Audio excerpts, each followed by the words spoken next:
सभी से जय श्री राम। आपका प्रश्न बहुत ही अच्छा है कि सतमार्ग पर चलते हैं फिर भी किसी के द्वारा कही हुई बुरी बात पर मन विचलित हो जाता है। देखिए, सतमार्ग पर चलने के बाद हमारा मन जो विचलित होता है उसका कारण ये नहीं है कि सतमार्ग पर हम चल रहे हैं तो लाभ हमें नहीं हो रहा है।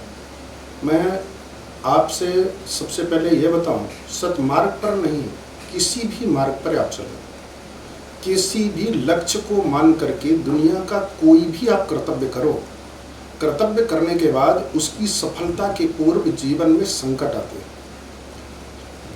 बहुत सारे लोग आपको डिस्टर्ब करने वाले लोग होते हैं, बुरी बातें करने वाले होते हैं, निंदा करने वाले लोग होते हैं। कई तरह से आपका मन विचलित होने लगता है। कभी कभी आपकी तबीयत खराब होने लगती है, कभी कभी एकदम मन अशांत हो जाता है, आप अव्यवस्थित हो जाते हैं। तो इसका तात्पर्य यह है कि लक्ष्य की प्राप्ति के पहले हमारी एक कठिन परीक्षा होती है और उस कठिन परीक्षा को अगर हम पास कर लेते हैं तो हमें लक्ष्य की प्राप्ति हो जाती है। और अगर उस परीक्षा को हमने पास नहीं किया तो हम पीछे की ओर हट जाते हैं। अक्सर करके आप अपने जीवन में पूर्व जीवन को स्मरण करिए।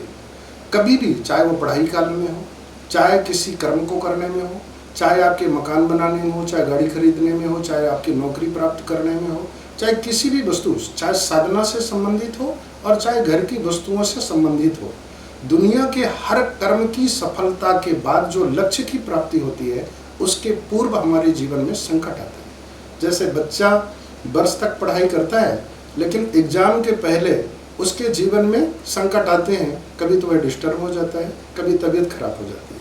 तो यही हमारी परीक्षा की घड़ी होती है। अगर इस समय पर अपने आप को हम संभाल लें तो लक्ष्य हमारे बहुत पास में होता है, निकट होता है और हम लक्ष्य को प्राप्त कर लेते हैं। इसलिए मैं आपसे ये कहूँगा कि सतमार्ग पर चलने से नहीं, दुनिया के हर कर्म में चलने से, दुनिया के हर कर्तव्य को करने के बाद में जीवन में संकट आते हैं। संकट के आने के बाद अपने मन को विचलित बिल्कुल ना करें। आप आगे की ओर बढ़ते रहें और आपको लक्ष्य की प्राप्ति होगी। जय श्री राम।